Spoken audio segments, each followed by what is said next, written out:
नमो अज्जायाणं नमो लोई सौसा। बोली पंच परमेष्टि भगवान की। आचार्य गुरु विद्यासागर जी महाराज की। आचार्य गुरु समय सागर जी महाराज की।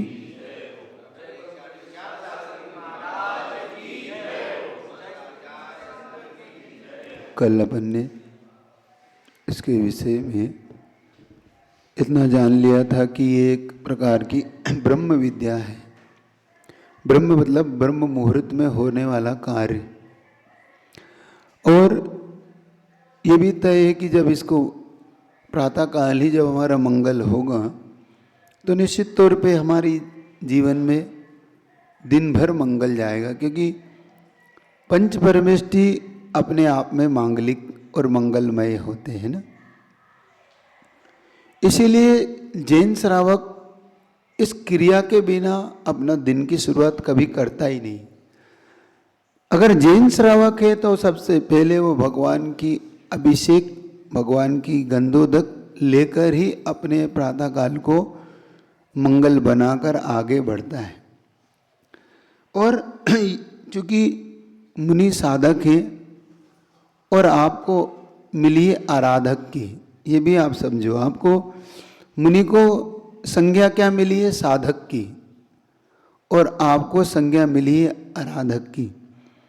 आराधक वो होता है जो अपने इष्ट की आराधना करता है, और साधक वो होता है जो अपनी आत्मा की साधना करता है। उसे आत्मा प्रिय, उसे आत्मा से बाहर निकलना ऐसा महसूस होता है जैसे श्रावक को असुपयोग में आना।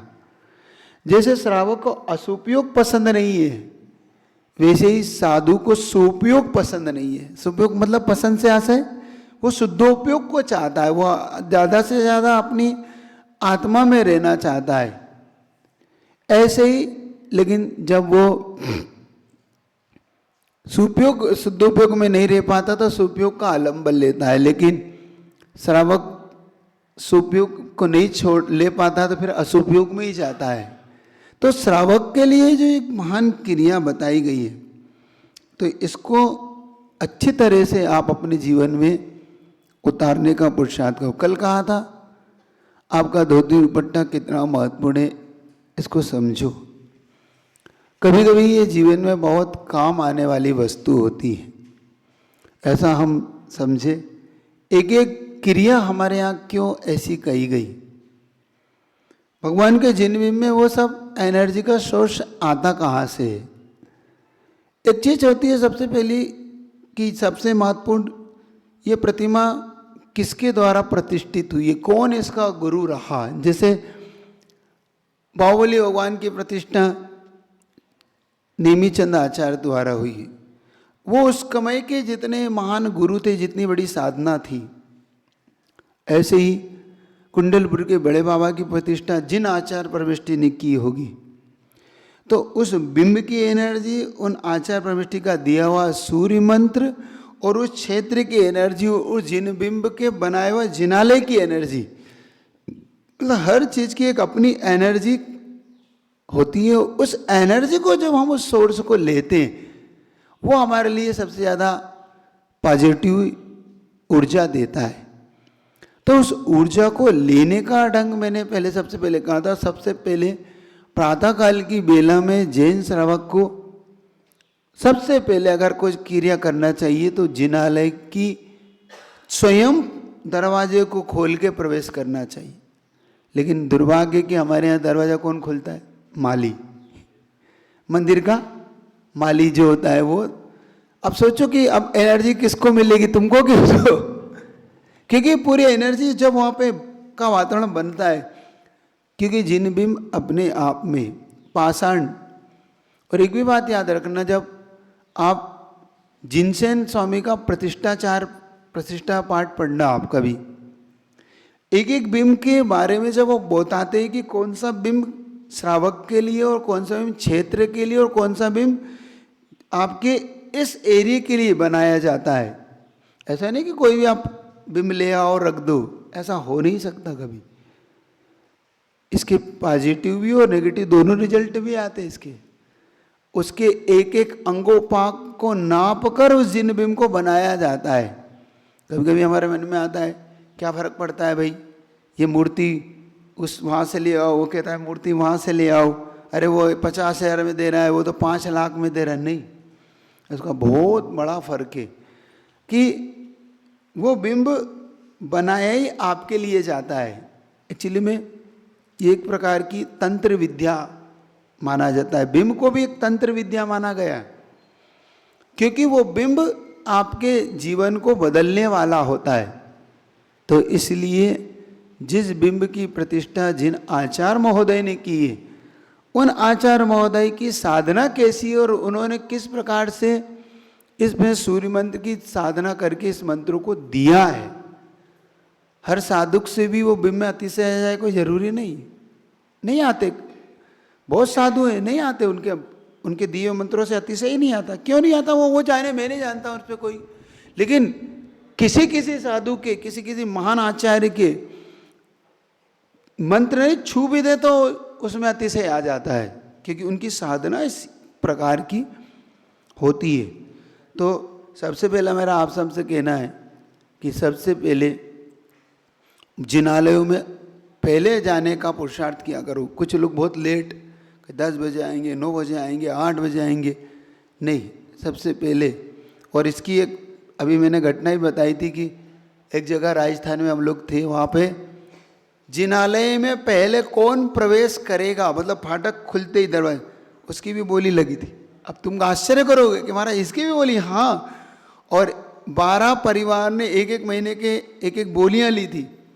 पहली बोली गई थी 1.5 लाख रुपए में, दरवाजा खोलने की, तुम्हारे तो लगाने की पैसा देते हो तुम, तो वहाँ खोलने की भी की। प्रथम दरवाजा खुलता, वो श्रावक अपने साथ अष्टद्रव्य लाता, अपने परिवार सहित आता, माली दरवाजा खोलता, साकल खोलने के बाद पहला दरवाजा वो खोल के प्रवेश वो करता, उसके बाद फिर समाज प्रवेश करती।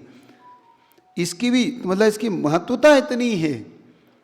आपने श्रीपाल चरित्र में पढ़ा होगा कि श्रीपाल ने दरवाजा खोला फाटक उसके पूर्व पुण्य से, कैसे खुला। तो ऐसे इन जिन बिंबों से मेरा कहना है आप लोग, और कल शाम को मैं बता भी रहा था इन सबको कि कैसे इस शांति धारा से व्यक्ति मौत के मुख से भी बच के आता है, अगर आयु कर्म इसका शेष है तो। आयु कर्म के बावजूद भी अकाल मरण भी हो जाता है, ये भी है, क्योंकि अपने में अकाल मरण कहा ना, तो जरूरी नहीं कि व्यक्ति अकाल मरण नहीं हो, तो हो जाता है। कई बार ऐसा हो गया कि एक्सीडेंट हो गए, अटैक आ गया, कोरोना आ गया, बुखार आ गया, चला जाता है व्यक्ति।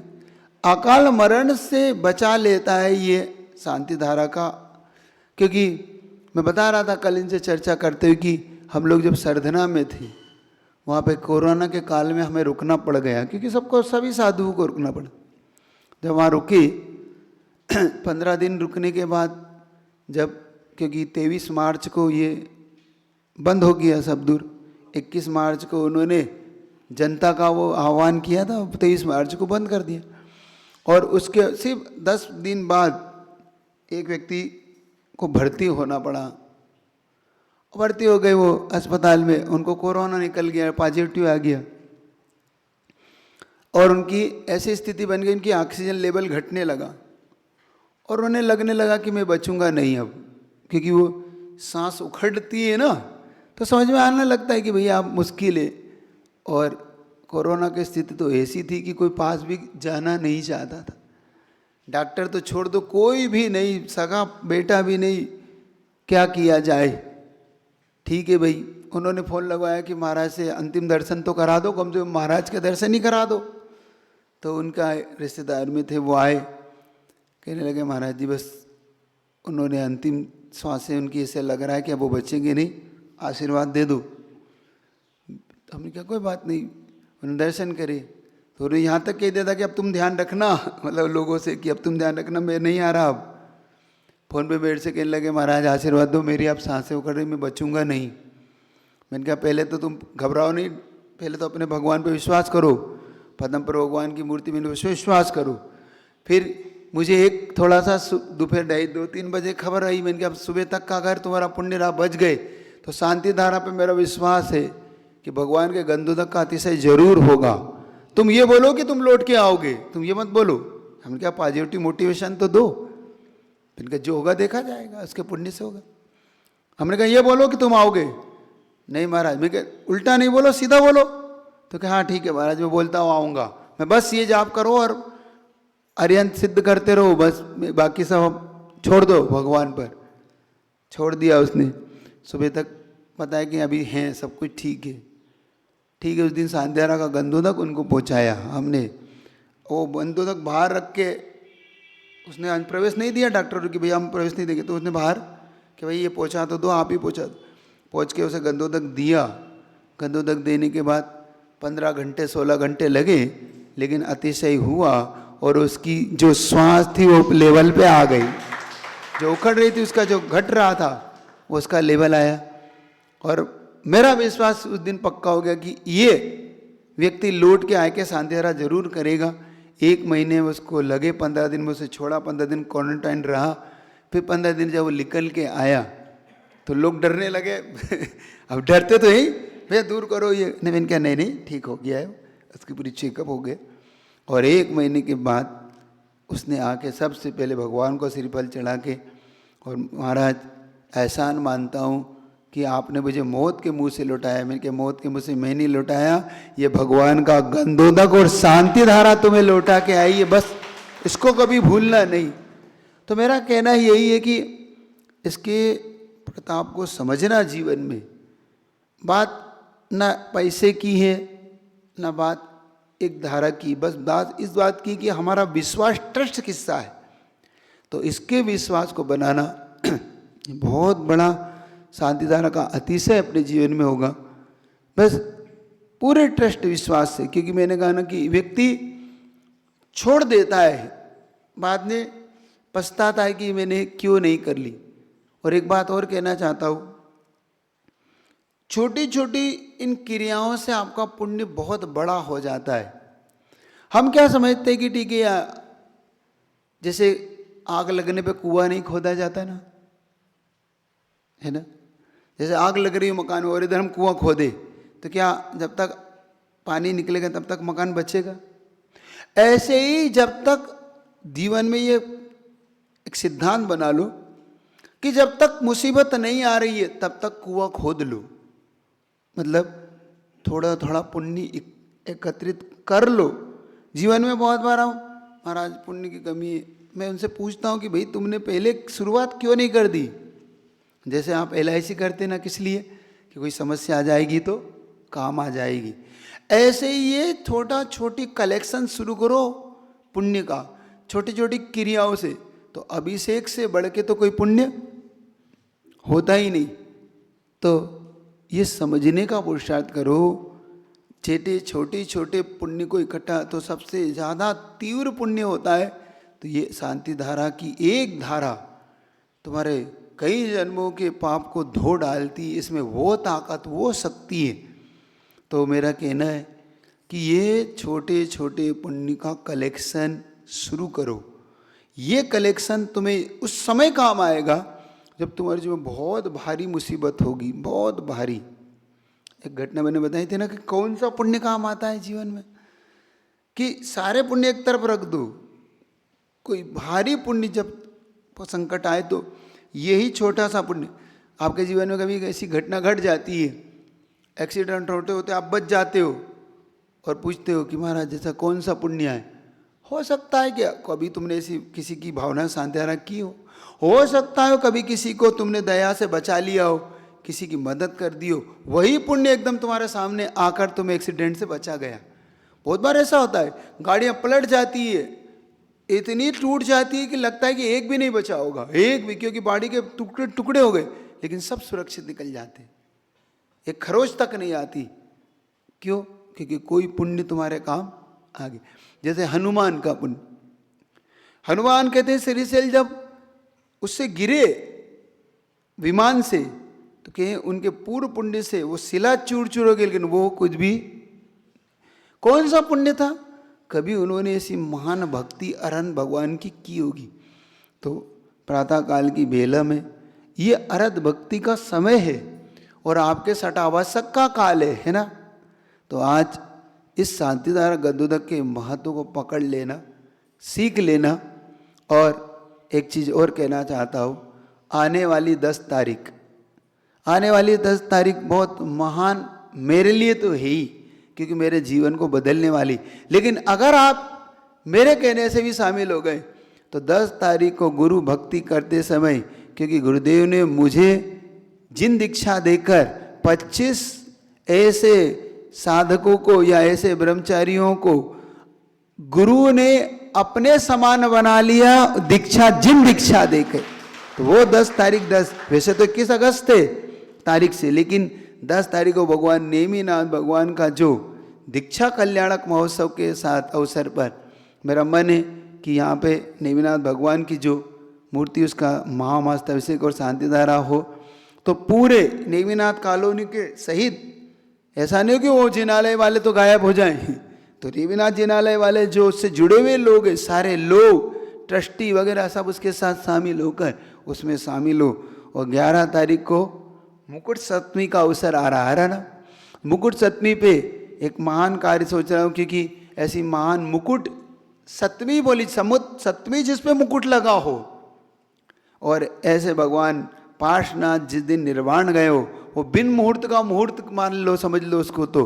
और उस दिन सोच रहा हूँ कि आपके जो कलश आ जाएंगे, वैसे आ जाएंगे 7-8, तो 11 तारीख को आप उन कलशों की जो स्थापना जो आपने प्राप्त की है अपने पूर्व पुण्य से, जो अपनी पुण्य की लक्ष्मी को दान त्याग करके जो आपने पाया है, तो सब लोग उस दिन विशेष तौर से कह रहा हूँ, अपने रिश्तेदार को बुलाओ, मतलब एक महोत्सव मनाओ। और उस दिन एक और बात है, पुण्यानुभूति भी जिनको करना, वो पुण्यानुभूति शुरू कर देना। पुण्यानुभूति जिन लोगों ने, मेरा मन है कि जिन लोगों ने दान बोला है, अपनी पर तरफ से 10, 20, 30%, जो परसेंट 100% जिनको जैसा दान देना हो, क्योंकि वो जिस दिन बोला उसी दिन से तुम्हारा पुण्य शुरू हो जाता है। तो पुण्य शुरू कैसे होता है? जिस दिन आप अपना त्याग शुरू कर देते। तो वो पुण्यानुभूति के जो लोग चाहते हैं, तो उस दिन से आप अपनी पुण्यानुभूति शुरू करेंगे।